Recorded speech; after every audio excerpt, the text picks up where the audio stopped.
Hello everybody, welcome to our virtual 67 Pall Mall. Later on today we'll be talking about some top white Burgundy, top white Burgundy Le Montrachet and its close neighbours by Jasper Morris, MW. And then following that we'll be talking with Paul Lato over in California. So Paul was a Polish sommelier who came to California with a dream of crafting some great wines, and he's done an amazing job. But for now we'll be discussing Argentina's vertiginous landscape as seen through the lens of Malbec, with Madeleine Stenwreth, MW, who won the Quinta do Naval Award for her MW dissertation on this very subject.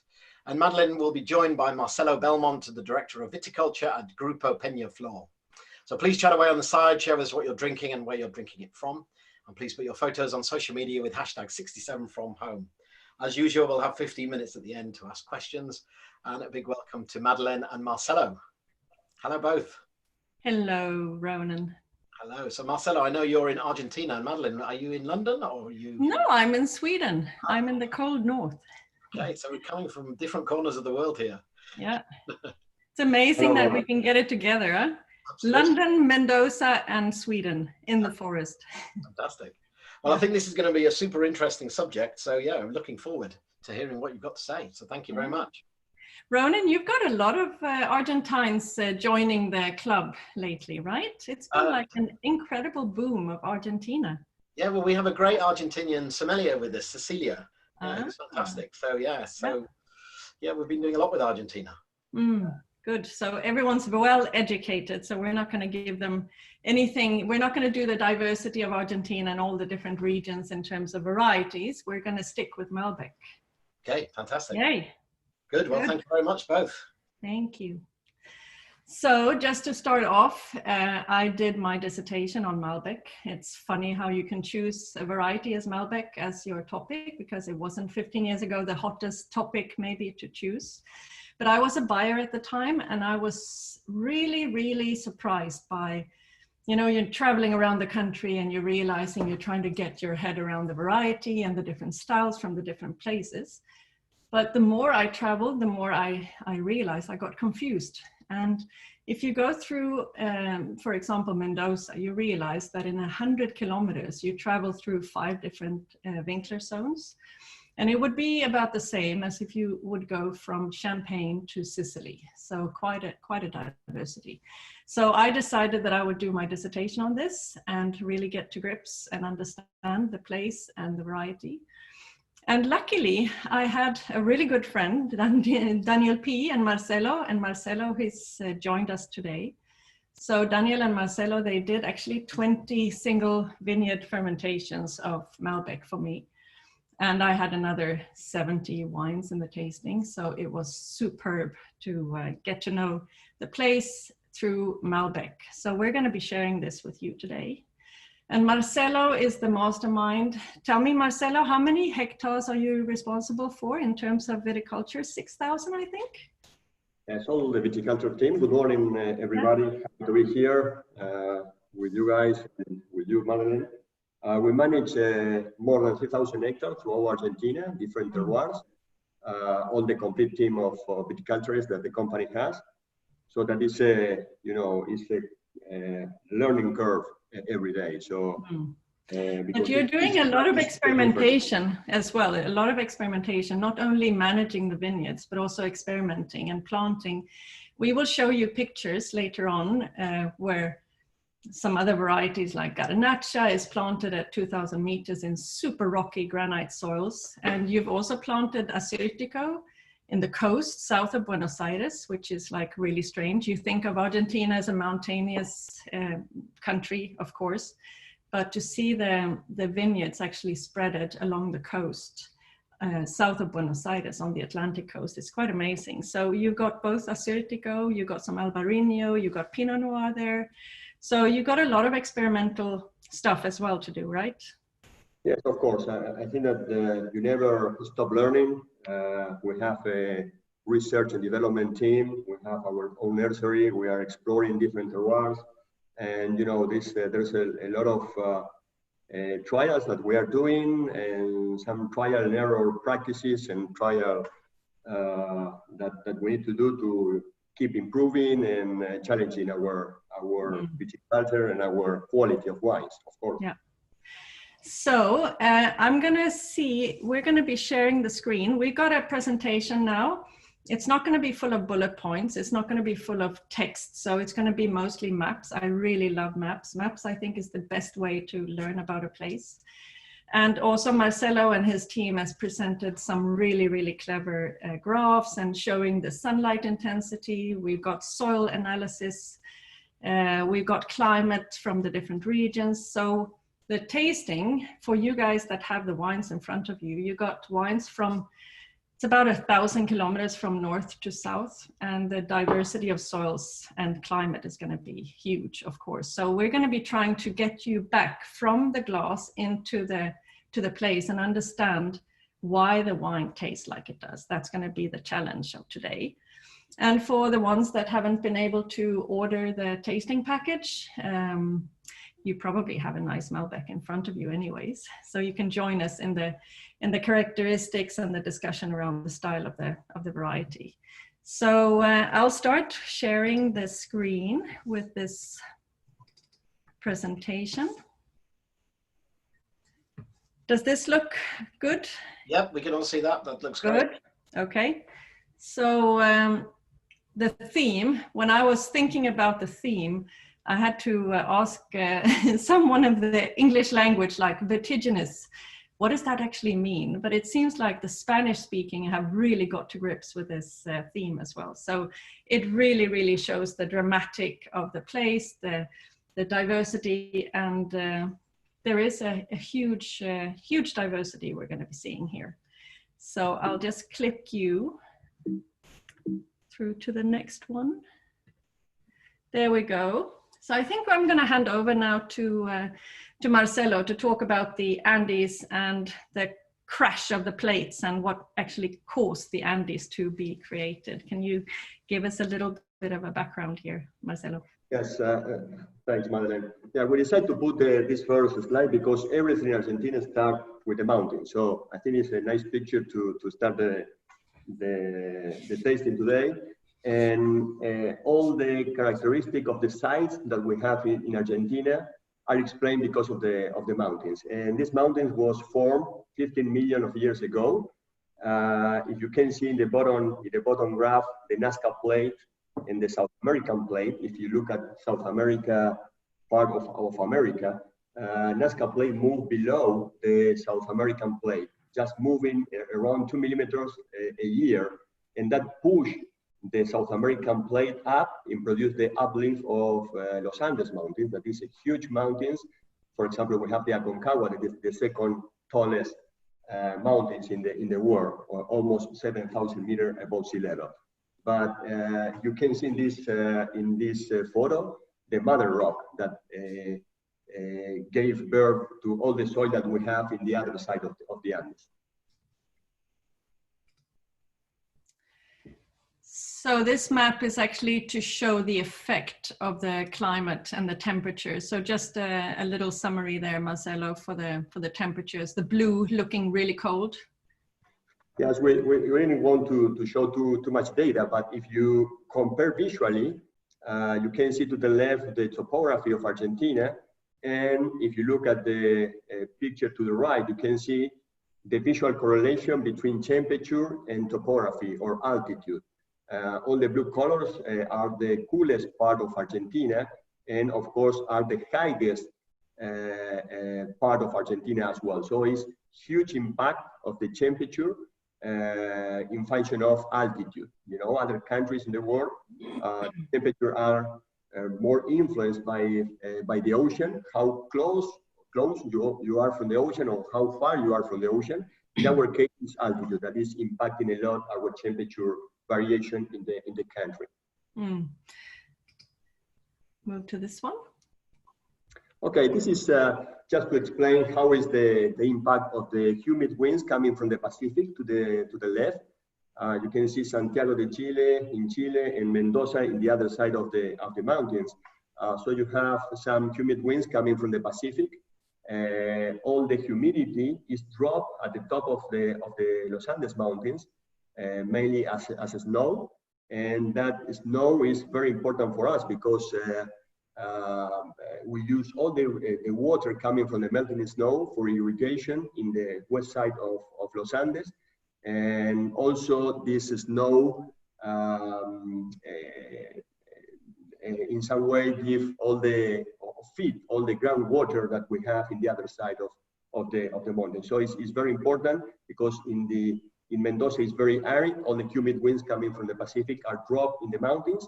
And also all the humid winds coming from the east of Argentina. There is a high pressure area in the south of Brazil, more than 2,000 kilometers away from the west of Argentina. So our climate is very, very dry and very, very continental climate. So there is a huge shift between winter temperature and summer temperature and between days and night.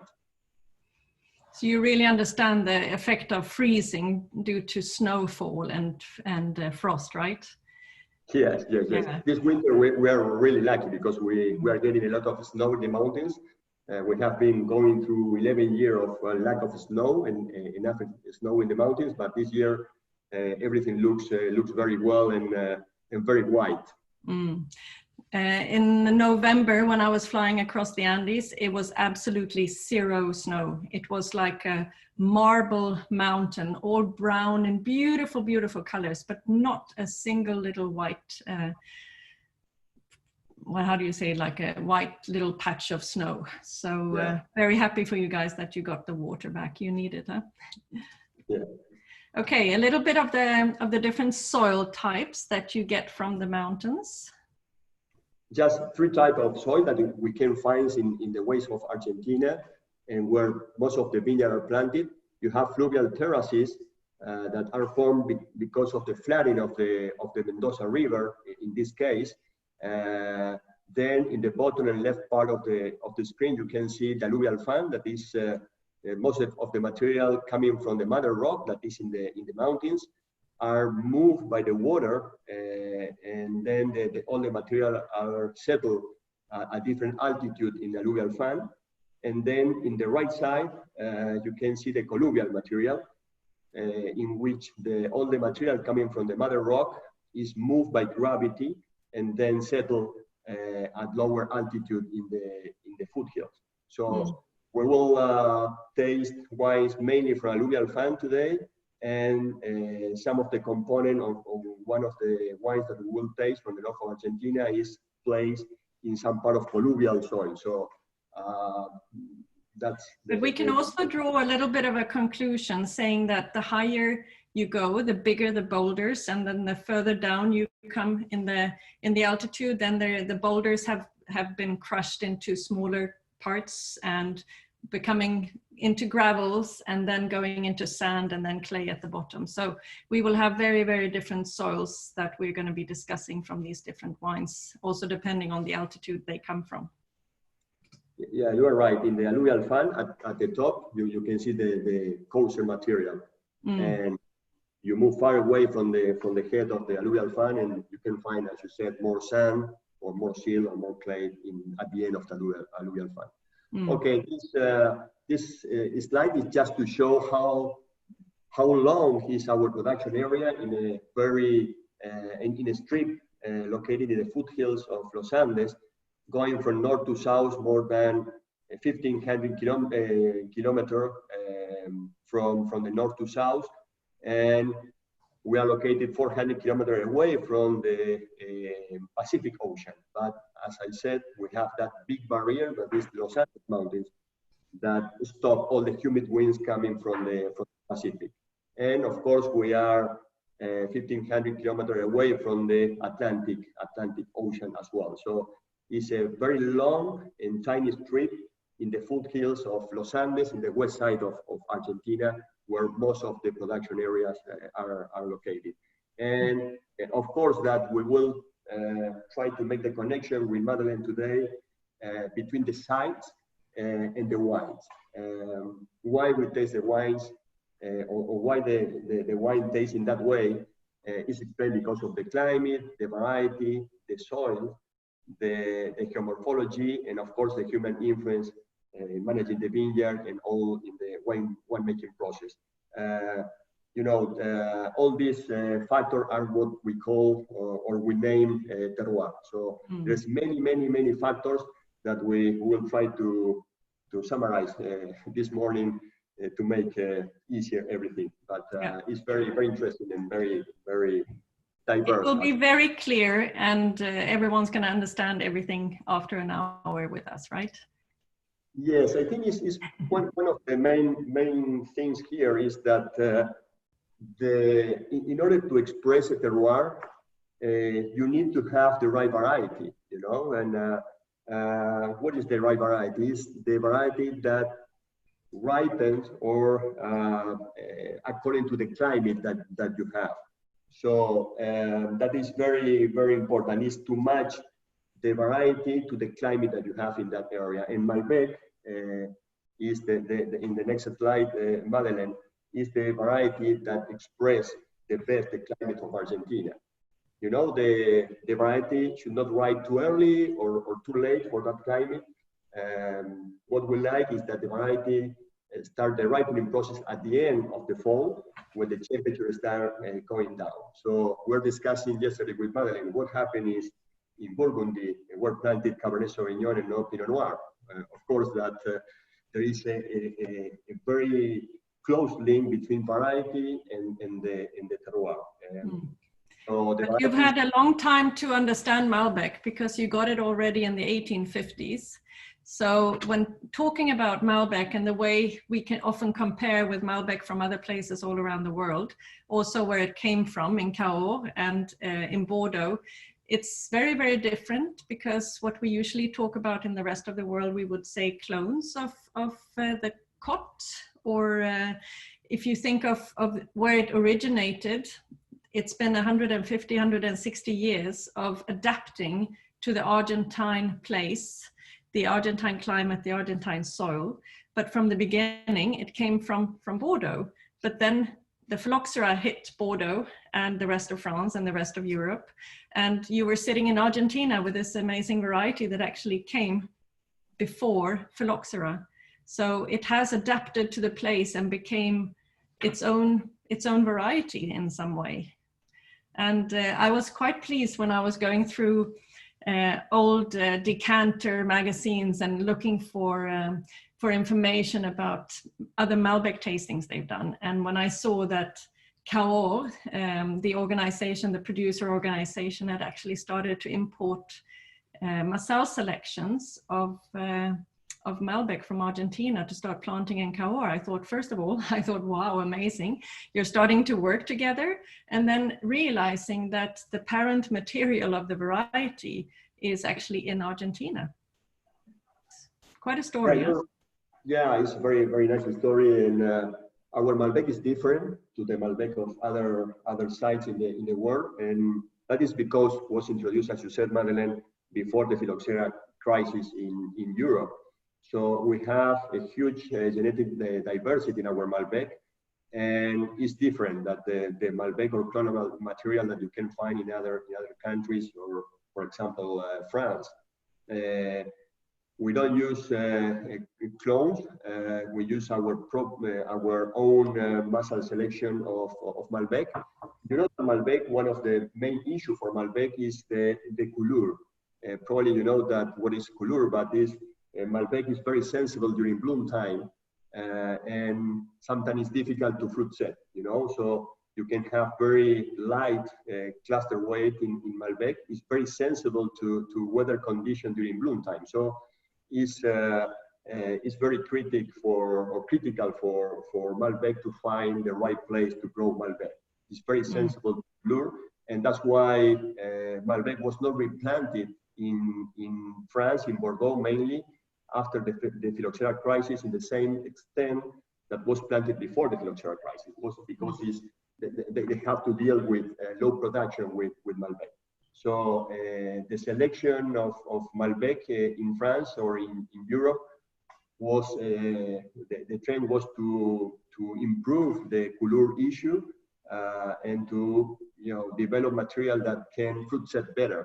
So in the other slide we can see how is the difference in cluster size, in cluster weight, between a clonal selection that you have in the right of your screen, and what is local muscle selection in the left side of the screen. So it's totally different cluster size and berry size, and of course that when you have a low production muscle selection, you have a higher leaf area to fruit weight ratio. So you have a very good ripening process, and the quality potential is really high. So we are taking care of all this material. We want to preserve the genetic variability, and we are selecting our own muscle selection in our own nursery. So it's we have to take care of this wonderful material. But you can also say, Marcelo, that because of everything mostly is own rooted, it's not grafted onto the American rootstock, that you also get the muscle selection, not only of the variety, but also of the rootstock. Okay, yes, you are right. Most of the Malbec in Argentina are unrooted vines.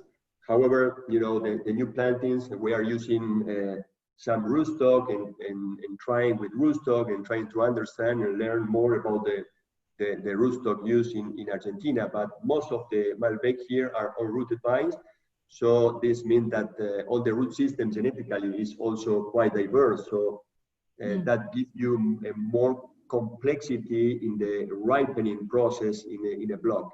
It's not uniform, because when you use a rootstock, of course, that is are clonal material, and each root is exactly the same as the other vines. When you use unrooted vines, you have diversity. It's more a complex environment, and that's good. We like that with Daniel, and we decide to go for muscle selection for this top quality Malbec that we will taste today. Also, I must say that one of the reasons when I was going through my topics for my dissertation, I was thinking, why is it that every country or most countries in the world have actually gone through a period of uprooting? When you suddenly decided that it's not trendy anymore to have Malbec in your vineyards, you suddenly decide to go more Californian with Cabernet and with Chardonnay, and you're starting to uproot. So in the 60s, there were about 60,000 hectares of Malbec, and then in the 80s, we were down to, I think, was it 10,000? I think 10,000 hectares. So you lost 50,000 hectares of real old vineyard heritage, which is really sad. But if you look around the world, Australia lost their beautiful Shiraz and Grenache vineyards, also due to this vine pool scheme, trends changing. And South Africa lost a lot of Chenin Blanc, a lot of old vine Cinsault. Chile as well lost their Carignan. So it's a little bit of a passion as well to say, hey, you've got some really, really amazing vineyards and vine material, and you're suddenly just deciding to uproot them because the trend is changing. So it's a little bit of a wake-up call, I think, to everyone who's planting and deciding on changing what they're growing, that maybe not saying that generalization that old vines are always better, but if they were planted in the right place, gee, let them stay there. Okay. You are right. Just one more thing. That our soil are mainly, because we are so close to the mountains and to the mother rock, are sandy soils. And Phylloxera, doesn't like sandy soils. Like they prefer more clay soil, more compacted soil that can crack, so the Phylloxera can move from one side to the other. So having sandy soils, we can still use a lot of unrooted vines without any issue with Phylloxera. That is a good part of to be in the foothills of Los Andes as well. So the reason why you're actually grafting is because you're realizing in the higher vineyards you can't do the drip. You have to do the drip irrigation because you can't do the flooding, because it's usually a little bit steeper vineyards. So you have to do drip irrigation. So you can't do the flooding, which is actually a good way to manage if there would be any Phylloxera, wouldn't it? So new vineyards more often grafted because of being left with only drip irrigation choice, right? Yes, you are right. But in drip irrigated vineyard as well, we have sandy soil that as I explained, phylloxera doesn't like that type of soil. So we can still use some unrooted vines in our new vineyard as well. Right, so let's go into the next picture here where we have the Malbec, and we have also, you have to explain what the TAW means, Marcelo, in the soil picture. Okay, yes. The idea here is to show what is how the Malbec looks under environmental stress. We're going to taste wines from different sites throughout Argentina that has environmental stress. We are looking for environmental stress in order to get higher and higher quality. I usually said that when you take a bottle of wine, 80% is water, around 15% is alcohol, but just 2% of the components make a great wine. So these 2% of the components are mainly located in the skin of the berry, and the concentration of those components depend on the degree of environmental stress that you put the vine. So we are looking for very low vigor soil, poor soils, as you can see in the right side of the screen. This is a soil from Gualtallarí in Tupungato, in Uco Valley, in Mendoza. You have the first layer of sandy soil, and then you have a lot of gravel with calcium carbonate. So the water holding capacity, or the total available water that you have in that profile, is very low. So the vine is under water stress, and that stress induces the vine to produce more polyphenolic compound, more color, and push this 2% that I was talking about earlier. So the vine looks this kind of light green color. You can see the petal of the leaves very red, very intense red. And also the rachis in the cluster are quite red as well. So when you look and you find this type of expression in the vine, you know that you are in front of a wonderful Malbec. Mm. And also, if you're talking about calcium carbonate and limestone, I know we're going to be talking about that through quite a few of these wines, but it's become really a buzzword through the Argentine industry. And I mean, limestone is different, that's the parent material, but can you explain the effect of the climate? I mean, it's really dry, you get 300 millimeters maybe of rain per year. So you have this evaporation, and I mean, the Andes, it erupted from the ocean, and it brought with us certain material from the floor of the ocean. But where did that end up, and how can you find it in the soil today? And what is the effect of that calcium carbonate? I think everyone talks about having it, but what is actually the effect? Yeah, this everybody's talking about this topic, and you can see this white color in the stones. That calcium carbonate has been produced in that site because of the activity of the root system of the natural vegetation that produce carbon dioxide and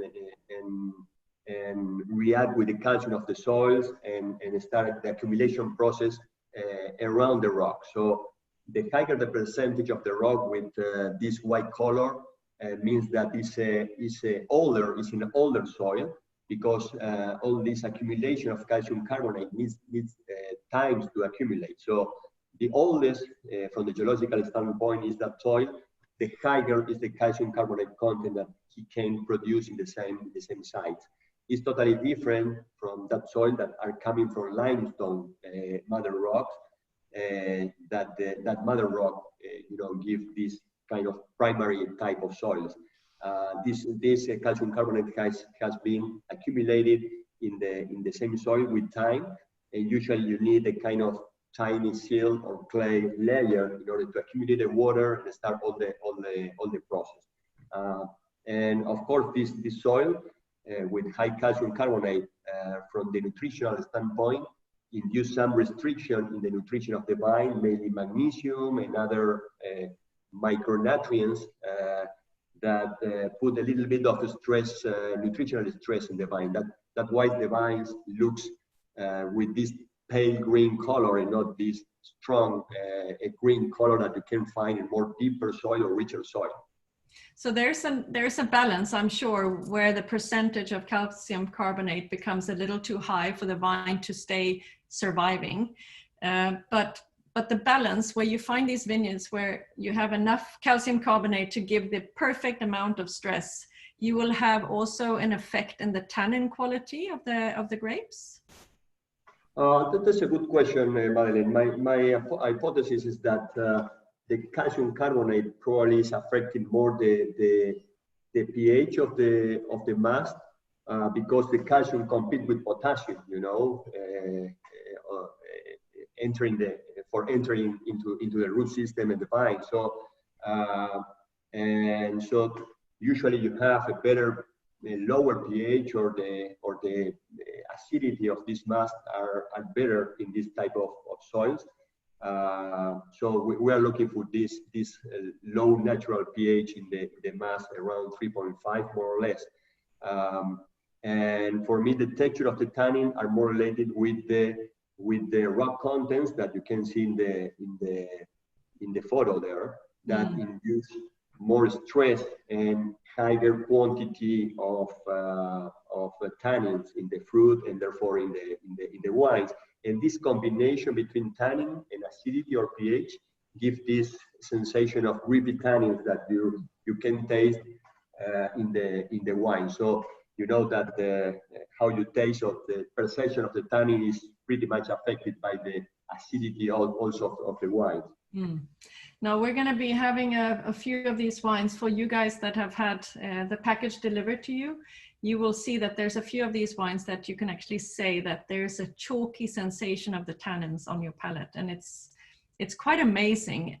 You can't really explain it. Can you explain it like scientifically, or is it just the effect of that stressful condition and the acidity maintained in the must? Okay, we have to move on because we're going into the last picture and then we're going to be tasting the first wine. So this is an interesting graph. I think Marcelo, just go through it because these are the regions that we are going to be showing now in the lineup. Of course, here we map what we call growing degree days. This is a way to measure how cold or how hot is a wine region. We use this type of index. I don't want to bore you too much, but you know all the red colors are areas where you have more heat, and the blue color are areas that are cooler, of course. And we have in the right side of the screen this comparison of all the regions that we are going to taste the wines today. So the green bar means the growing degree days. So it's actually the warmer places. The green indicates which are the warmest areas that we will be tasting today. But the blue is how cold the night is. And we can see that that's quite a big difference. And when I did my dissertation, it was based on the effect of altitude. And we know that altitude is not the only thing, but I mean, the Andes is like an ice box. It's the one who's influencing the temperature and the climate of the place. So having warm days, but not too warm days, and having cold nights, then you have this difference between the day and night temperature. And if you have that big difference between day and night, you will always accumulate more aromatics, you will have more color, you will have more tannin, and most probably also higher quality tannin. But the daytime temperature mustn't rise much above 30, 32, because if it goes above, you can still have a very big difference between day and nighttime temperature. But if it goes too warm during the days, you're not going to have that really great effect of that difference between day and night. So cold nights are good, but warm days are much, much better than hot days. So I can see, looking at this graph, La Consulta, which is going to be discussed in the fifth wine, because we have a Cabernet Franc component from that place, that seems to have the coldest night. And then wine number 2, which is from Pedernal Valley in San Juan, it's the second coldest night. So I think we will, the ones who have the wines in front of you, I'm sure you will see the difference in the glass. Yeah, I'm sure. If you take a look to the left axis, you can see that most of the region are region 3, except Pedernal, that is at the top of region 2. Sometimes you can find some correlation between the winter region and how that wine tastes, but other times, like in Chañar Puco and Cafayate, that is in region 4, when you taste the wines and you see the winter classification, there is not a good correlation, and there is some explanation for that. So it's some information at this index, but the index per se doesn't explain or fully explain what you can find in the glass. So we will address that, Madeleine, during the tasting. But as I started saying, that if you go from Champagne to Sicily, you will have the same drastic difference between region 1 and region 5, which is the Winkler index, the degree days. But if in Mendoza, you will travel through all these 5 zones of climate within 100, 150 kilometers. So it is due to this massive mountain that we get to see this incredible difference. Right, we're in for the first wine, which is, I'll show it to you for the ones that don't have the bottles, Finca Notables. So this one is from Cafayate. And you know, in the introduction or the invitation, we said that let's choose one vintage to show all the wines from one single vintage, because even if you think that Southern Hemisphere usually, everyone's like generalizing. Southern Hemisphere has pretty stable vintages, but I think in the last 5 years in Argentina, I think you can really move away from any type of generalization. 2016 was very cold and very rainy. 2017 was definitely cool, but not rainy. And 18 was, how was 18? Much warmer, Marcelo, huh? Was a little bit warmer than 17, but it's also classified as cooler than a normal year. But of course warmer than 2016. Yeah. I think and 19, if you move to 19 and 20 and compare, 20 was one of the earlier harvests you had in a long time. Yes, was one of the hottest harvests. Very early with low production as well. The yield per hectare was quite low, and that means that we cannot separate just or analyze just climate to analyze the quality of the harvest. We need to take into account a climatic factor, but also the yield of that year, because lower yield in a particular harvest, means that you have a higher leaf to fruit weight ratio, and the quality could be very, very good, like this year that was quite hot, but the quality is amazing quality because it was a low yielding season. Right, so now I put the map in front of you to understand the place, and we are in the north of Argentina, and you will see we are up this part. So going through up in the north, Cachi, down to Cafayate, and then Santa Maria. So the last wine that we will taste today is from Santa Maria down here. Cafayate is the lowest part. Or actually Salta City is the lowest part, but then you're going higher and higher and higher, going south, and then going north, you're going higher and higher as well. So Cafayate is an amazing place when you go to visit. It's a totally you can't really draw a line between Mendoza and Cafayate. What I find is amazing in this place, maybe you can explain the effect here, Marcelo, with the mountains. When we have the one mountain chain on this side, and then we have a mountain chain on this side. So you're actually more in a closed valley, and the effect that this has on the wines is extraordinary. Very often, it feels like a cooler place, even if it's not cooler. We saw on the graph that it's warmer. It's definitely the warmest place of the wines that we're going to be tasting today, but it has cool climate influence, and those mountains are one of those reasons. Can you give us a little background there, Marcelo? Yes, of course, Madeleine. That valley was kind of one of my obsessions when I arrived to Argentina and started working with Daniel in Peñaflor Group 15 years ago. Because when I saw this climatic index and I tasted wines, I couldn't find a good correlation between growing degree days and the quality of the wine that you can taste in this site. So we start doing some basic research, and one of the explanations is, however, this is a warmer climate because of the growing degree days. You have these two big walls, and it's a closed valley. So it's very high in altitude, around 1,700 meters above sea level. So the intensity of the light is very, very high. But because you have in the side the Aconquija Sierras, in the east side, sorry, and in the west side, the Quilmes mountain range. So the sunrise time and the sunset time is modified if you compare with open valley.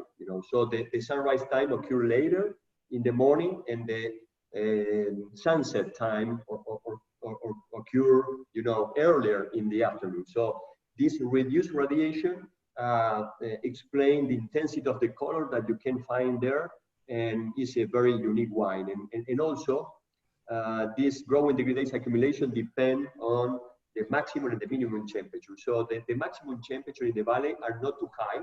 So the heat accumulation is low because of the maximum temperature is low. So the minor temperature or the minimum temperature are a little bit higher, but the high temperature. The maximum is not too high. Yeah. Yeah, that's the explanation. And also there's a little bit more humidity in the afternoon. There's a cloud cover coming in always in the afternoon, which maintains a little bit of humidity. And since you have this shading earlier in the afternoon, you don't get that direct heat and the direct sunlight. And therefore, very often, the Cabernet Franc and the Cabernet Sauvignon in this area has a beautiful fragrance of herbal notes. And if you go back and think about people using the word green, I love the word green if it's used in the right way, and if it's also, you can find it in the wine expressing itself as a beautiful green and not an unripe hard green.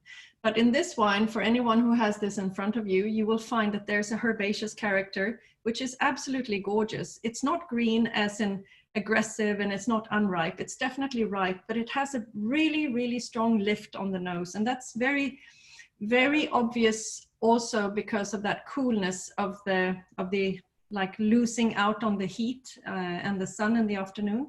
But I would also say that very often these vineyards have the pergola system. So you would have the parral, the shading, it's like a roof over the vineyard that gives a little bit shading. So you will have the penetrating light through that roof, making sure that you don't have the sunburn, but also that you protect the grapes from losing that aromatic compound. It's today also, when you're talking about whole bunches, a lot of winemakers all over the world are really thrilled about the effect that whole bunch fermentation has on their wines, and usually in areas where you have a little bit sweeter fruit, you can use that whole bunch component to cut through the sweetness of the fruit. But in that case, you also introduce a little bit of a herbaceous character, which is really attractive. But funny enough, this one doesn't have any whole bunch included in it, but it has that herbal character that you could, in a blind tasting, link to saying, maybe they have used a little bit of whole bunch. So I think we have to relook at this character we're talking about when we're talking about herbaceous or something that has a green color, because today it's so incredibly trendy to have wines with whole bunch component, but suddenly, in this place, it has sometimes been criticized for having too much of a herbaceous character because of this climatic effect and also the shading. But we also had a talk, Marcelo, about this wine, and that the soils of this place because of the warmth in the springtime, the vines grow quite quickly, and therefore they create a bit of shading for the grapes earlier in the spring, which also promotes a little bit of this herbaceous character early in the grapes. Correct? Yeah, I think so. You're right, totally right. In the springtime, we have a faster shoot growth because, you know, the winter time is not as cold as in Mendoza is, so the vines there but break earlier, and you have enough heat for stimulate a very fast shoot growth. So a faster shoot growth means that the cluster start having more shade earlier than other grape growing areas in Argentina. So this early shade in the fruit explain what you are describing, Madeleine, in the glass, this herbaceous or spiciness that you can find in this fruit that is unique in Argentina, and I love it. But it is because this effect, in my opinion, and as you said, in the Quilmes mountain range, you have this cloudiness late in the afternoon that impact also the or you know, help to preserve some of this herbaceous character in the fruit. Yeah. And also these vineyards are located in the with east exposure, so receive a little bit more the east side of the sun. That is the cooler exposure in the valley. Yeah. And if we look at this picture, and I will quickly click through, because we have in the beginning, when I said that you're experimenting with planting Grenache or Garnacha in very, very steep old terraces, granite, like it looks like if there would be a river down there, we could be up in Galicia somewhere. So up in the mountains, you have that really, really rugged soil types. And then moving a little bit further down, you have another soil type, which is also really, I mean, it's not very gentle, is it? It's called El Socorro, which means help in Spanish. So it's actually the vines saying, help, help, help, I haven't got enough nutrition. But if you work hard enough to put your roots down there, you will get more nutrition. But it's not the gentle vineyard or a gentle climate, is it? No, it's because we were looking for that type of soil, you know, trying to find this environmental stress in the soil. The first one with fragmented rocks, fragmented granite, and these that are also rounded gravel with a lot of calcium carbonate, with very low water holding capacity that induces stress in the vine. But the idea here is to show how the soils change so dramatically in function of the location in the alluvial fan. Mm. And this is the El Esteco vineyard. So this is the soil of the wine that we have in the glass for you guys that have the tasting package. So in terms of describing this wine, I don't want you to only think about the herbaceous character, but that is one of those things that will either lead you to say this wine has been blended with a bit of Cabernet Franc, or it has been maybe had some whole bunches in it, but that you can also keep in your mind that it can also be from a place that has had this shading effect that actually promotes.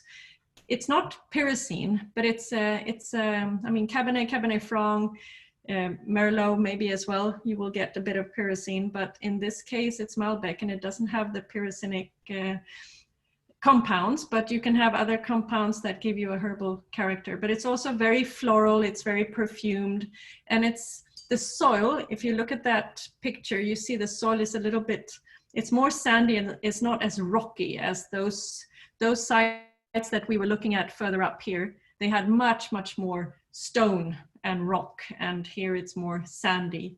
Would you say that there's a little bit more generosity in the soil here to provide a little bit more softness to the wine? Definitely, yes. It's less stressful, this soil with more sand.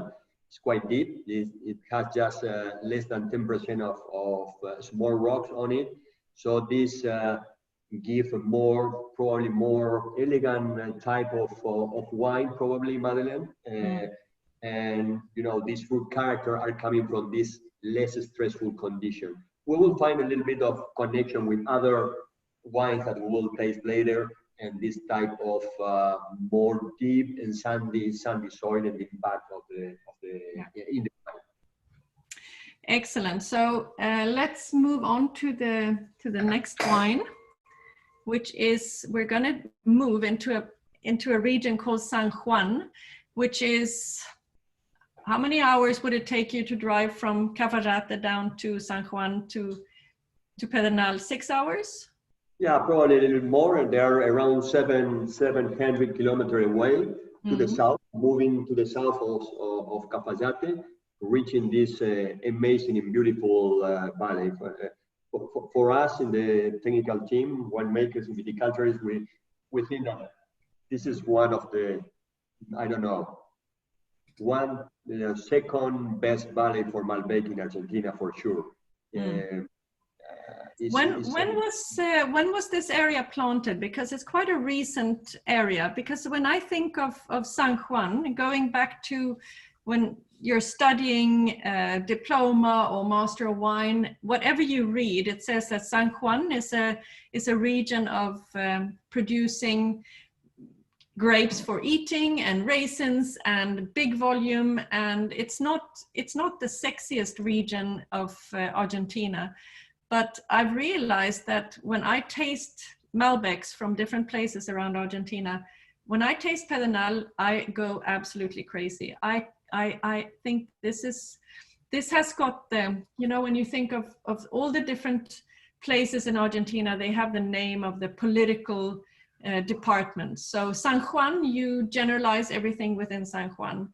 And Pedernal Valley happens to be how many kilometers from the Mendoza border? It's something like 15 or 20 kilometers. It's very close. Just on the border of Mendoza, between Mendoza and San Juan. And I agree with you, Madeleine, that we cannot generalize. And no. If you see this aerial view, satellite view, you can see to the right Tulum Valley. That is the productive valley of San Juan. Remember that San Juan produces around 20% of the grapes in Argentina. That valley has deep soils, it's warmer, it's around 500 to 600 meters above sea level. But if you move to the left of the image, or you move towards the mountains, you can find amazing valley like Pedernal, Calingasta Valley, that are very high, at high altitude. For example, Pedernal, that is a quite recent and new valley. It was developed in the late 90s, earliest 2000. There are just 5 vineyards there. It's very, very small valley at 1,400 meters above sea level. So Tulum is around 600 meters. Pedernal Valley is 1,400 meters above sea level. And again, is a closed valley. So you have the Sierra de Pedernal, that is a limestone rock, mother rock, and you have to the left side Paramillos del Tontal. So it's a very close valley. And one of the things here is that the vineyard is very close to the Pedernal hill, so receive very much of less radiation during the morning than other sites in Argentina. So very low radiation during the morning. That make a very cool climate there, and of course that is in the upper region 2 in the winter classification. You can see to the left the radiation. The green bars are the Pedernal Valley. You can see how low is the radiation during morning, up to 10 a.m. because the vineyard is around 5 kilometers from the top of the Pedernal mountain. So it's receiving the shade of the mountain. So during the morning you have very low radiation, and then the radiation is very similar to Uco Valley, but the difference is the radiation during the morning. You know, when I put my nose into this, for you guys that have this, it's a wine that knocks me out, because it's one of the blackest wines you can ever put your nose into it. But also it's the most fragrant. It has so much violet perfume. So it is intense, it's very fragrant. And when I look at thinking, how am I going to explain this black? It's like putting a like a black charcoal, or if you take a schist, black schist, and it's warm, it's like a stone, and you put your nose into it. It smells black and very, very spicy, but nothing sweet about it. It hasn't got any sweetness whatsoever. So it's very intense. It's a very powerful aromatic. And if we look at this one, I found, maybe it's a little bit too technical, we said, but it's a good one. Quickly just go through this, Marcelo, to explain all those red dots that we have on the right-hand side here. That's Pedernal. Yes, every year we do a lot of trials in the vineyard, trying to measure the impact of viticultural practices in quality. We make around between 300, 400 microvinification as a trial. And usually Pedernal has the more intense color in the wines. So this is a kind of statistical analysis. I don't want to be too technical, but it shows that it has the highest of everything, right? Intensity is like at the top. It's the higher concentration of color compounds, polyphenolic compounds as well. And this is due to these cool climate sites, and also because of the low water holding capacity of the soil. So it's very close to the mountains, and this morning radiation explain how you can preserve so much color in the fruit. And usually in warmer climate you have less color. There is the color is kind of destroyed because of the temperature, and here you can preserve all the color that you have in the fruit. So you have these mornings that are really cool, and you don't have the sunlight intensity, and then you have the cold nights. So it's a shorter daytime. They get less sun radiation during the day, and as I explained in the beginning with my research, it's like you have that gap between day and nighttime temperature, which is quite wide, and then you have the cold nights, and then you have days that are moderate. That is like an explosion of aromatics, explosion of polyphenols and color. So it's super dark in color, but on the nose there's no sweet sensation, and that's what I really love about it. It's like I could consider myself going into a really spicy Syrah in this wine. It has more that dryness of what Syrah could give you. Yes, one thing that usually when the temperature of the fruit is above 35 degrees Celsius, there is a kind of reduced color component. So the cooler the climate for the variety, you can preserve more aromatic compounds or more flavor compounds in the fruit, and also to preserve a lot of color components. And this is unique. It's an amazing wine. And here we have also high levels of calcium carbonate in the soil. And if you compare the first and the second one, the Finca Notables wine, it has a little bit more softer and lusher tannins. And in this wine, it's much more vertical.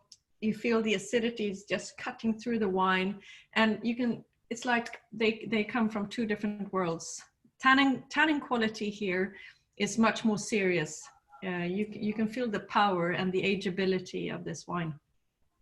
And it feels like you have a little bit of that chalk powder on your palate afterwards. So they do leave.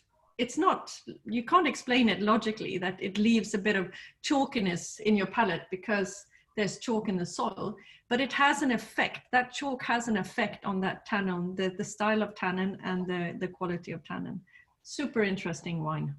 I agree with that. This is a rocky soil, but the good thing here, Madeleine, is that you can find at this altitude some higher silt content in the soil that give, for me, this mid palate in the wine, because usually all the soils in the mountains are very sandy, but in this case you have you can have between 6, 7, 8 to 10% of silt that give for me this mid palette that you can find in the wine. So there is a combination of rock, sand, and silt that give this texture of the or this volume in the mouth. So what you're saying is actually the silt content of the soil is calming down the wine, not making it as nervous, because if you wouldn't have had it, the wine would have been so vertical, so nervy that it could have been a little bit too aggressive on the palate as a young wine. But here you're filling out the gap in the middle a little bit more with the silt content. Yes.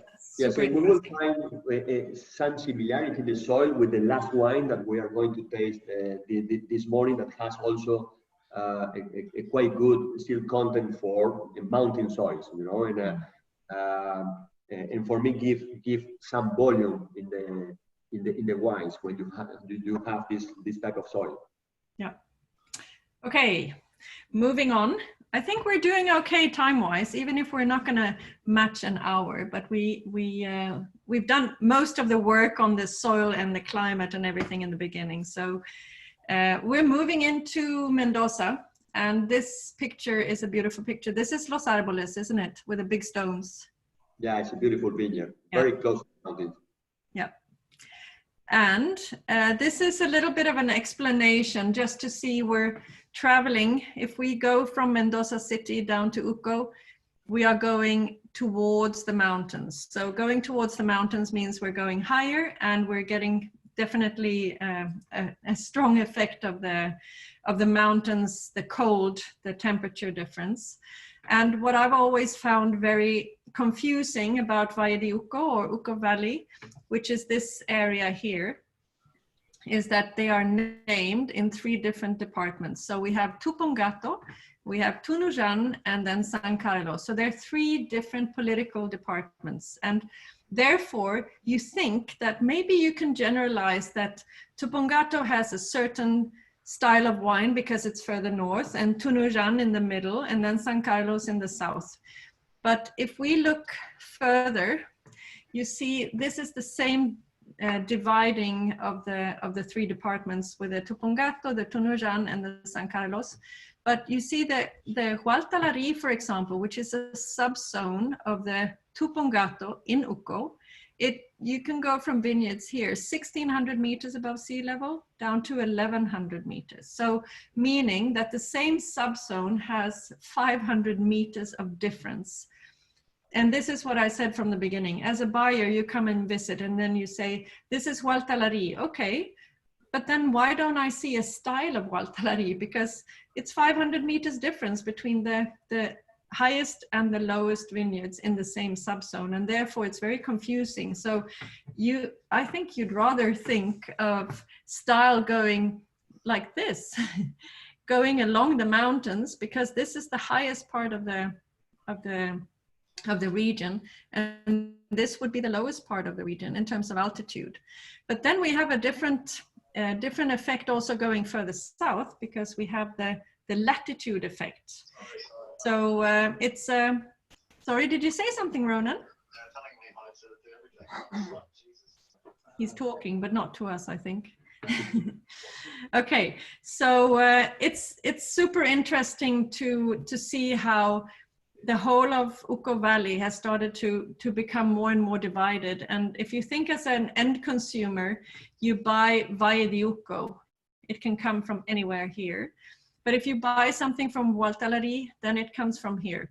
But if you then think of what if the producers now want to divide Hualtalari into maybe 3 or 4 different sections, because they want to show that 1,600 meters above sea level has one style, and the 1,400 meters has one style, and the 1,100, 1,200 has one style, then suddenly it's going to be sub-regional within Hualtalari, and then the consumer might be needing a lot of education. So, but Argentina is such a young, even if it's got, it's been growing vineyards since 1500s, it's still very young in understanding the place, understanding the soil. And if I go back 15 years ago when I did my research, no one really talked about soil types. They all talked about altitude. So it's in the last maybe 5, 6, 7 years that everyone started to talk about soil. So it's very, very young, and they are learning so fast. It's quite impressive even. Do you want to add something to this picture, Marcelo? The idea here was to show the diversity that we have in Uco Valley. That is not a unique valley. We have many, many valleys. We have different alluvial fan coming from the mountains. Each side is different to the other side. In the east side of the Uco Valley, the soil are deeper. The climate is a little bit warmer. When you move from the east part of Uco Valley to the west, you are increasing the rock content. You have less water holding capacity in the soil. And of course, there is a decrease in temperature when you move from east to west in the valley. Usually the temperature decrease around 0.7, 0.8 degrees Celsius every 100 meters that you increase in altitude. That seems a little change in temperature, but regarding ripening physiology in the vine is a huge difference. 0.7 or 0.8 degrees Celsius every 100 meters that you increase in altitude has a huge impact in physiology and therefore in the quality of the fruit that you can get. And also there is a huge variation in the soils. However, you are located at the same altitude. You can have at 20 meter, you can have a 1.5 meter soil depth, and 10 meter away from that point, you can have just 20-30 centimeter soil depth. So soil mapping is a key, and we are developing a lot of tools to understand the variation in soil, because then the impact in wine is unbelievable. The style of wine impacted by the soil types. Yeah. So everywhere you go now in Uco Valley, there will be a big hole in the ground, digging down to see the different soil types. And if you have 5 meters in between them, you can sometimes be amazed that the difference is unreal. Okay, so the 2 wines that we're going to be tasting now, they are Trapiche single vineyards, and I thought it would be just fun to introduce this picture and the label of Trapiche single vineyard, or like the terroir series, because in 2000, Ronan, you need to mute yourself. I don't know if he hears me. Anyways, so 2003 was the first vintage of this project of single vineyard wines. And when I did my research, I was so amazed that there were so few producers that actually produced a single vineyard wine. Everyone was blending, and Uco Valley was like the core blending component, because Uco had color, it had acidity, it had incredible perfume, and it was used as a blending component, but no one really bottled single vineyard wine. So in thinking that 2003 was the first vintage launched, and I remember Danielle saying that this man standing here, I think he was there 103 years old, and his sons were around 65, and they had to ask their father for permission for Trapiche to put the name of their vineyard, because the name is actually the name of the guy. So when the 65-year-old has to ask their 103-year-old father are we allowed to do this? I thought that was pretty cute. You remember that, Marcelo? Oh, it's a beautiful story. Yes, younger, of course, we were younger at that time, and more hair. The idea here was to show the people behind the wines. And Argentina can enjoy the success of Malbec thanks to Vittorio Coleto and many other growers that decide to keep the Malbec in the vineyards when Malbec was a bad business regarding grape sales. In the 70s, here in Argentina, we drink around 80 liters per capita of wines. So Malbec is a low yielding variety. At that time was a very bad business to have Malbec. These all viticulturists or vineyards decide to keep the Malbec because they were convinced that was the best variety that expresses the terroir in Argentina. So, you know, all the story behind these people is amazing, and that was the idea, to show the story behind the wines. It's not just soil, vines, and winemaking process. There are people behind it. I think that it's a tribute to these people. It's very emotional to see Vittorio. Yeah, fantastic. Okay, so we're going to be tasting the two wines next to each other. And the first one will be Colletto Vineyard, which is here, which is in a sub-region then of Tupungato, which is called El Peral. And then the other wine number 4, is from Hualtalari, from a vineyard called Ambrosia Vineyard. And while you taste them, Marcelo, it would be, I mean, when I taste them, I tasted them, I've had these wines open and tasted them through a few days, and how they develop is gorgeous as well. But the difference, the Colletto for me is always much more strawberry driven, very fragrant, more finer, smaller tannins, that are more maybe like stone dust rather than that chalky sensation of the Ambrosia. But the perfume and the red fruit, it's like strawberry driven, very, very unique in the Colletto. But that vineyard site has a little deeper soils. So when you explained it to me, it's like the vines are a little more happy in that site. But if you travel through from Colletto to Ambrosia in terms of distance, you see how close they are. If you would measure as the crow flies, how far is this in between the vineyards? Around 5 kilometers away, but are totally different regarding soil types. And also the age of the vineyard, because Colletto is like 60 years old vineyard, and Ambrosia around 10 years or 15 years. You are right. And when you taste the fruit in the vineyard, it's the same as tasting now the wines. In Colletto, you have bigger berries. It's a very old Malbec, unrooted, furrow irrigated, very low BSP. This vineyard reflects the original way to farm Malbec in Argentina. Low BSP, 1.7 meter above, in between the rows. Very high density vineyard.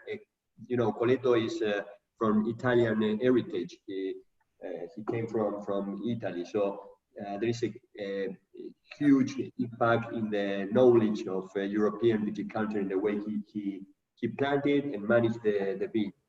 Big berries, old vineyard, unrooted vines, furrow irrigating, and when you taste the fruit, it's a bomb of fruit character. You know, all the flavor is amazing. No, it's a lovely wine, but they're so different. And if you think of 5 kilometers difference between the vineyards, you can't generalize. And altitude-wise, they would be about 100 meters in between, or how much?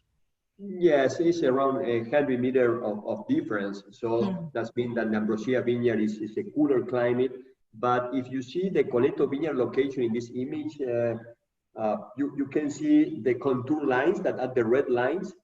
Well, this one? Colletto is receiving some material from Las Tunas River, and also is receiving is a part of alluvial fan from the Chupasangral River. So is more or less in where the contour lines change from the alluvial fan coming from Las Tunas River and the alluvial fan coming from Chupasangral River. And it's a deeper soil with some stones on it, smaller stone, rounded stones, and very deep root system.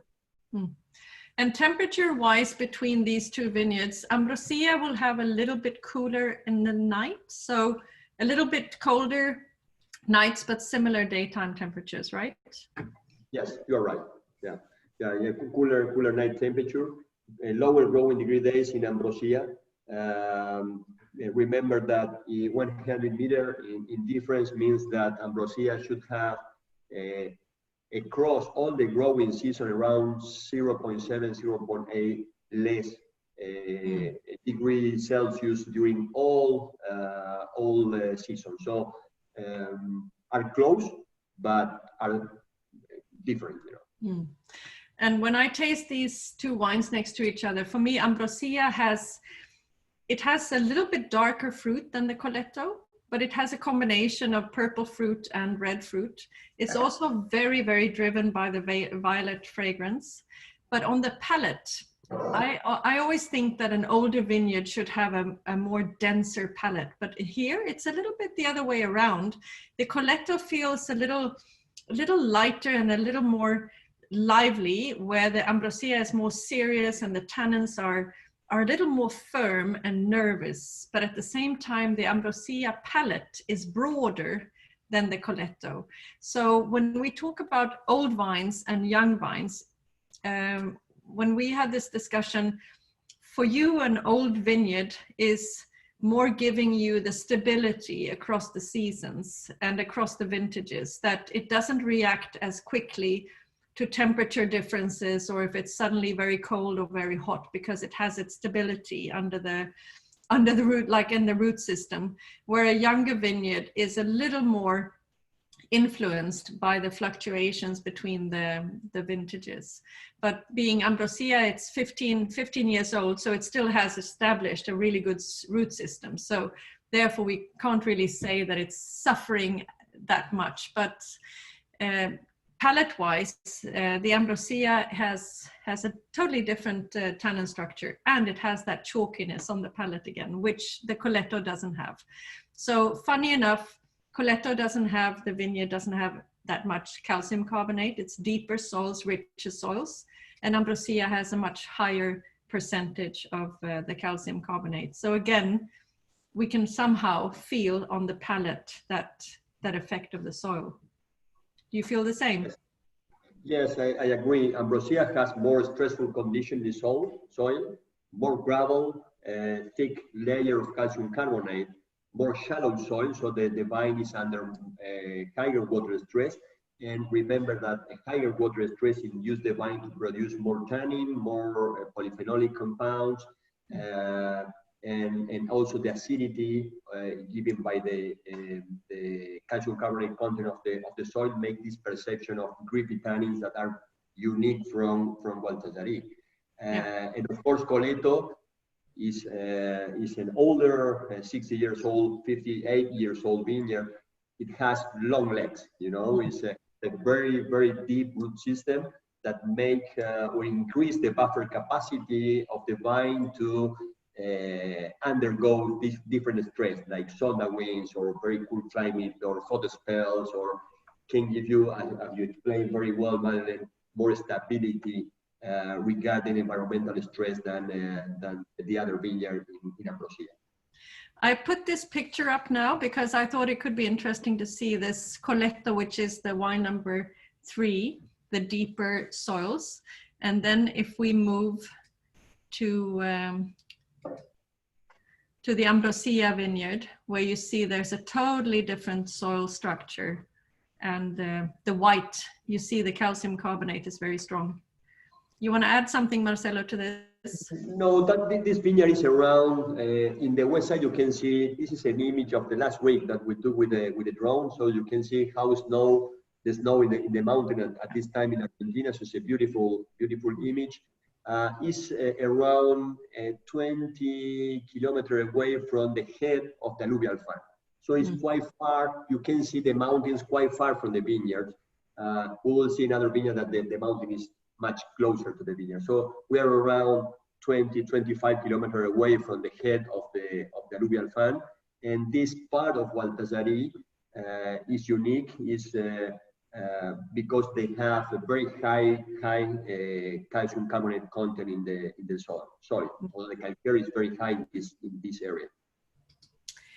Great. Okay, so we've moved on from these two terroir series, which when we decided which 2 of the 3 that are produced today, I thought it would be very interesting to see 2 that are so close to each other and still so incredibly different, because otherwise if you choose one that comes from the southern part of La Consulta, then you will have naturally a much bigger distance, and therefore you will accept that it's a much more different style. But here they're 5 kilometers apart and worlds apart style-wise.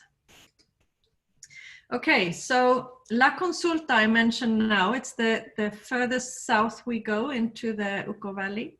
And the reason why we have this area with is because the next wine, which is called Iscay, see if I can show the picture of the wine or the bottle of the wine. And Iscay is a blend of 70% Malbec and 30% Cabernet Franc. And we said, why don't we bring some wines in here that have been blended with Cabernet Franc and also have been co-fermented with a bit of Cabernet and Merlot, which is going to be the last wine. But this wine is a blend of Malbec from Hualtalari, so we're not going to repeat the place of Hualtalari because we already talked about it in this Ambrosia wine. But the component of Cabernet Franc comes from this vineyard called El Milagro, which is in La Consulta in Valle de Uco. And for you to remember, this is the furthest south we go in Uco Valley. So Marcelo, a few words about the vineyard and the differences if we go down to what happens when we go down to La Consulta. Okay, we are moving to the south of Uco Valley. So in this vineyard, we are around 1,100 meters above sea level, and it's located in the oldest alluvial fan of the Turujan River. We are very close to get the approval for a new IG in that place, that the name will be El Indio IG, because it's a unique place. It's the oldest alluvial fan from the Turujan River. You have a pretty sandy soil, but you can see a photo of the soil. You have some layer of calcium carbonate there, but the environmental stress that induced this type of soil is less than in Hualtalari. So the Cabernet Franc that used to be sometime with some herbaceous or spiciness character in this place, however, it's very cool climate sites, is toward more a floral style of Cabernet Franc.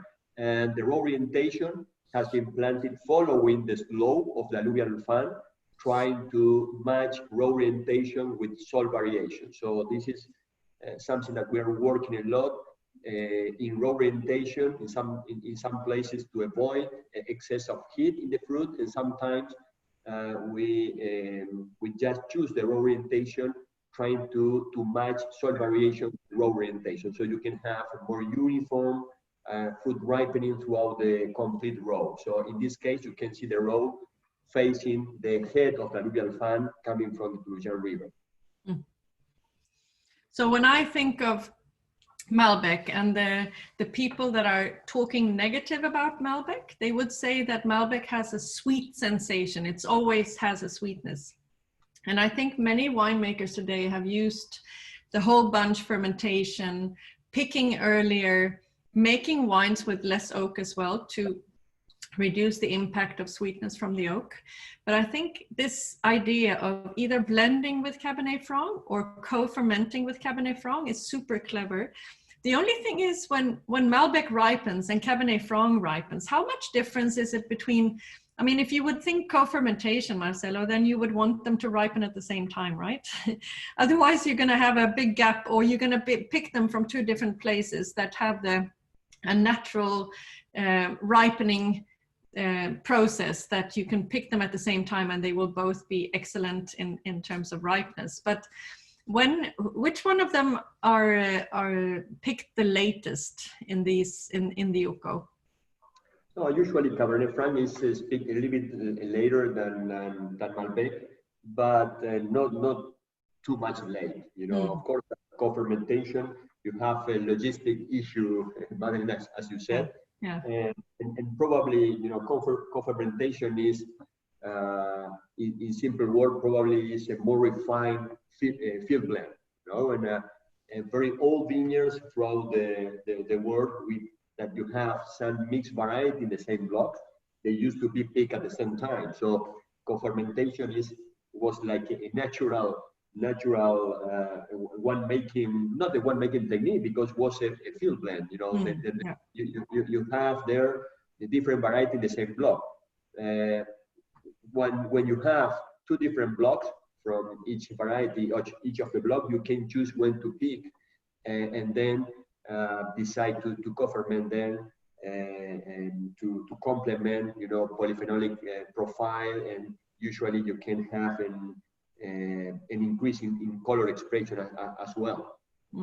But you know, if I think back on 15 years ago, 10 years ago, people were always talking about maintaining the color when fermenting Malbec, because Malbec has so much anthocyanins, and because of the sunlight intensity, you have a lot of tannin, but you have very ripe tannin, but maybe not enough to stabilize the color in fermentation.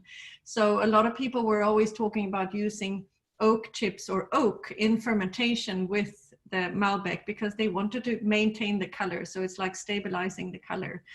And if you think of Cabernet Franc being a variety that has so much more tannin than it has anthocyanins, it's a very clever way to introduce the tannins early in the stage of fermentation, if you would be able to do a co-fermentation.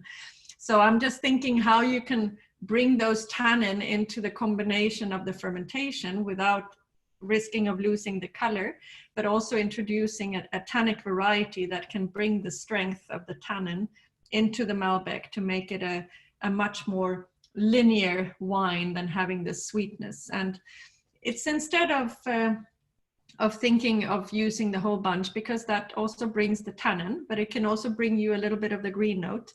But if I think of Cabernet Franc from different places, if this base of Malbec now comes from Hualtalari, which normally has a much more linear and nervy profile, and then you have the Cabernet Franc from further south, where it has ripened with a little bit more lush tannin, more perfume, and more fragrance overall, more elegance on the nose, but nothing green, nothing peppery, nothing herbal, rather floral.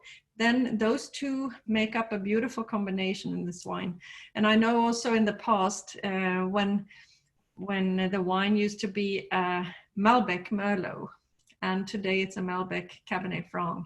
And for me, Cabernet Franc is one of the most amazing varieties in Argentina. And the boom of the Cabernet Franc, when you read articles 5-6 years ago, they say 500 hectares of Cabernet Franc, and now it's like 1,200 hectares. So it's booming. It's really, really increasing a lot. And it's a lovely variety. And it ripens without having those strong herbal notes, but it still has the perfume, and it has beautiful ripe tannins. So it's a beautiful, beautiful variety to use in blends and in co-fermentations as well. Yes, I think that Cabernet Franc match our terroir, or the climatic variation in Argentina, as well as Malbec match our climate. So Cabernet Franc is, for us, is the best partner for Malbec, or Malbec is the best partner for Cabernet Franc. And yeah, it's a good marriage. It's a very good marriage. Yeah. And I think that we realized that, and Daniel P. You know, discovered this Cabernet Franc as the best blender for Malbec many years ago. Now it's more common to talk about Cabernet Franc and Malbec, but at that time, when we decided to change Merlot for Cabernet Franc, nobody was doing that. And we're convinced that the potential for Cabernet Franc in Argentina is unbelievable, you know, and complement with this. I like this kind of floral impact in the wine, and also give this mid palate. And Cabernet Franc coming from that particular vineyard is unique. It's a clone that we brought from France. Okay, we have the last wine, and Ronan, I think you have to get ready very soon for those questions that have popped up in the Q&A. Yeah, sure thing. There have been a few popping up, but then you've answered them. So okay, yeah, well done. So there's nothing left to answer, actually. At the moment, no, but wow. Maybe at the end. Okay, good. Thank you for keeping an eye on those. The last wine, we talked about this place when we talked about the first wine. So we're going to go back to the north, and this wine comes from a place called Chañar Punco. And if you remember the map, I'll see if we can just show here. We talked about in the beginning that we were in Cavallate for the first wine, and here is Salta City. We go higher into Cavallate, and then we go higher up to Molinos, and then we go higher into Santa Maria. Usually, in my head, I always think going south means lower, but here it's the other way around. So this is about an hour and 15 minutes drive, and we're going up about 300 meters above sea level. So what can we say about Chañar Punco, Marcelo? It's a place where, if I just summarize quickly, we have Tucumán, Catamarca, and Salta, which are 3 provinces in the north of Argentina. And they're not very well known. The Catamarca and Tucumán are not very known for great quality wines, rather big volume.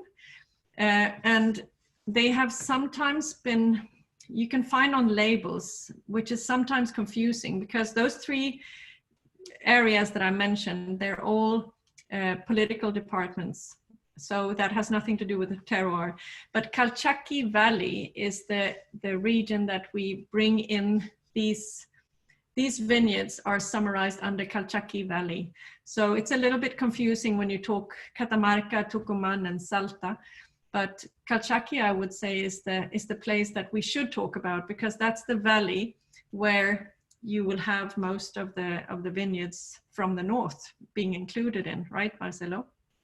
Yes, I think this is another hidden valley for me, and a hidden jewel, I think, because it's an amazing place with the amazing wines coming from that vineyard. It's still an unknown place probably in Argentina, but for me it's a wine that you need to taste because it's unbelievable. It's in the south part of Calchaquí Valley, as you said. Calchaquí Valley increased the altitude from Cafayate to the south and from Cafayate to the north. So this place is around 2,000 meters above sea level. So it's cooler than Cafayate because the altitude. And the main difference here are the soil types. And there is a kind of connection between the soil types that we can find here in Santa Maria and the soil types that you can find in Pedernal. So you can make in your mind some kind of connection of the wines that you taste from Pedernal and from here. Very intense color. The tannin structure here are unbelievable because again, you have more gravel in the soil, and that's mean more water stress. And water stress, as I said before, induce the production of tannins in the fruit, and therefore then in the wine. So there are, quite the personality of the tannin here are unique. It's very stressful condition. This property is very complex. You can see how many different alluvial fans we have in this property. So this is like Disneyland for viticulturists and winemakers here. Because trying to understand this puzzle here is a challenging process every season with all the team. And the Malbec is coming from the north part of the property, and I said that this is the only soil type that we have a mix between alluvial soils and some colluvial or colluvium that are moved by gravity from the mountains. You can see in the image that the blocks are just by the mountains, by the Quilmes Mountains. So you have some colluvium there and some alluvial soil type as well. And very stressful. This is a kind of extreme condition for grapes. Mm. And you didn't mention maybe the high amount. If you look at this graph and you see it says 30 to 80% calcium carbonate in the soil. That is incredibly high, isn't it? Isn't it? Yeah, it's a very high content of calcium carbonate and also the silt content. That's why I mentioned that there is a kind of connection between the silt percentage in the soil between Pedernal and Maria and Chañar Punco. And if you can see that the vineyard is planted in the foothills of the mountains, you can see all the growing areas to the east of our vineyard that is planted in the fluvial terraces of the river with more deeper soils and other totally different condition from the condition that we found in the foothills of the mountain. Is totally different. So what you're saying is that even if you have stressful conditions because of the high amount of calcium carbonate, you also have the silt content in the soil that gives the breadth and fills out the mid palate of the wine. So when I've been very fortunate to sit with the whole winemaking team and with you also, Marcelo, to do the blend of this wine in September last year. And the component, I had to be reminded by Alejandro, who's also been part of the blending, and Claudio, that we found a Cabernet component that I said, my goodness, this smells like Pauillac. It's so gravelly, it's so black. And when we talk about the herbaceous character of the Cafayate, now suddenly we're 300 meters higher up. We have definitely much more UV radiation. We don't have the cloud cover. It is 300 meters higher, so it is cooler, but you don't get the same herbaceousness. And the Cabernet here, for me, is so much blacker, so much more gravelly, inky, absolutely amazing Cabernet. So the blend of this wine is 30% Cabernet Sauvignon in the 30% Cabernet Sauvignon and 70% Malbec, but there's a component that has been co-fermented Cabernet with Merlot. So the Merlot component is like 3%, but that Merlot component was so interesting in the blending session. And it was like giving a little bit of a tomato leaf character that just brings a little bit of a herbal note that mixes so nicely with that blackness of my Pauillac copycat that we found from the Cabernet. So for me, this wine is very complete. I opened this wine 4 days ago, and it has just opened up and opened up and opened up. And for me, it's a little bit sad maybe to say it's a 2017 vintage because it's so young. But you can see if it's been open for 4 days and it just grows on you, then you know this wine has a long life. And when we decided on the theme of the seminar to be able to show the same vintage all across, that's the only time that you can actually see the place expressing itself much stronger than the vintage character. But at the same time, we're traveling 1,000 kilometers from north to south. So even if we have the same vintage on the label, it's going to give different vintage characteristics because we're so far away from each other. But even up in the north, it was a cooler year, definitely. So anything to summarize this wine with, Marcelo, that I haven't said? No, they're explained very well. Of course, this place is for Bordeaux varieties. You know, Malbec here behave unbelievable. Like Cabernet Sauvignon and Merlot, it's difficult to find a place for Merlot in Argentina. And this place, the Merlot is unique. So definitely is a place for Bordeaux varieties. And Cabernet, as you said, is unique. The Cabernet coming from this side. You know that Cabernet prefer the gravel. They like the rocks in the soil. It's a very vigorous variety. So they need a poor soil in order to behave in the best way. And this place for Cabernet Sauvignon, of course, is unique as well. Yeah. So I know that there might be people sitting in from the UK. I know that the team has been able to connect with most of the wines from here. They can be found at Enotria in the UK, but there's also a website called greatwines.co.uk that will offer you a really nice discount if you haven't been able to buy the wines to taste them today. Then you can go into that website and get a nice discount, and you can taste the wines. But they're going to be the current vintages and not the vintages that we've been tasting, because we've been tasting 2017, and it's going to be a couple of years before they hit the market. But I'm very, very happy that we got to see the same vintage all across from north to south, just to be able to show the effect of it. Marcelo, there is a question from Magdalena. And Marcelo, she's saying, Marcelo, do you think the differences in the irrigation systems between Coletto and Ambrosia also plays a role in the differences between the tannin content? Yes, it's a very good question, difficult to answer, but of course, the impact, you know, with drip irrigation, you can adjust maybe daily basis the water requirement of the vine. With water irrigation, you irrigate less with more water, so you have more days in between irrigation. But of course, that furrow irrigation, because you use a higher volume of water to irrigate, you can wet a deeper part of the soil, and you can use a deeper root system. Of course, that in sandy soil, when you irrigate, the vine has some kind of luxury consumption of water at the beginning of the irrigation, because the sand can hold not too much water like a clay or like a silt soil.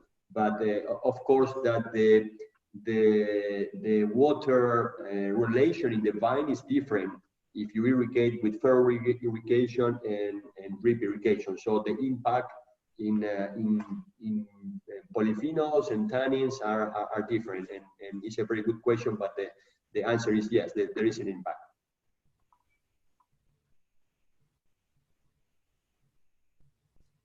Any more questions, Ronan?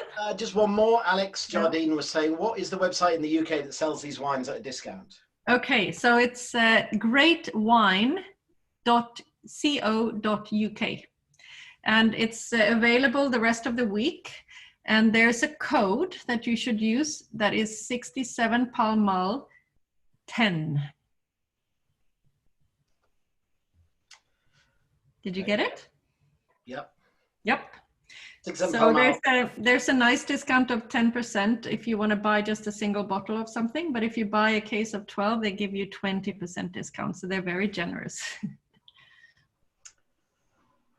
Okay, well, Madeleine, thank you very much. Marcelo, thank you very much. Are you both finished? I mean, it's an incredibly detailed presentation. Thank you very much. I think that's why you answered all the questions, to be honest.